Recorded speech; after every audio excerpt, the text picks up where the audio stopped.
Hey everybody, welcome to Carbon's empty DIY garage. This video is more of a status update than a repair video because I don't have anything in here to repair right now. You'd think that would be a good thing, but unfortunately it's not.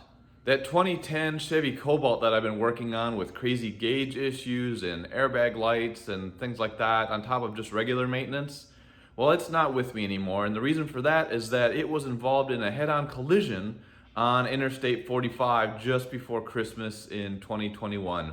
Thankfully, everybody was not injured in that accident, but we did capture it on dash camera, so I'm going to go ahead and show it to you, and I think you're going to understand why this vehicle has been totaled, and now we're looking for a replacement vehicle to make sure that everybody here at the house has a vehicle to get them where they need to go.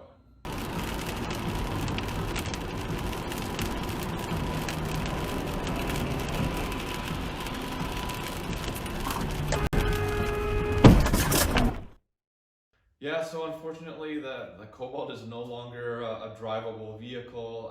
It did have some pretty good front end damage. If it weren't a 2010 model, maybe there'd be a chance to do some of the frame restoration, but for that old of a vehicle, it's just gonna go to auction and maybe even all the way to the scrapyard. It does make me short one vehicle, so I'm gonna be looking for the next project car so that we can make sure there are enough vehicles for everybody here at the house to get to where they need to go.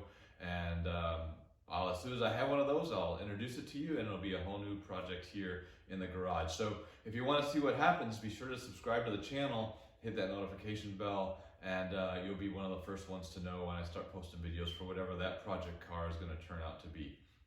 Until that next video, I'm still working on the others, especially the Jeep TJ, but until that next vehicle gets here, have a good one and we'll see you next time.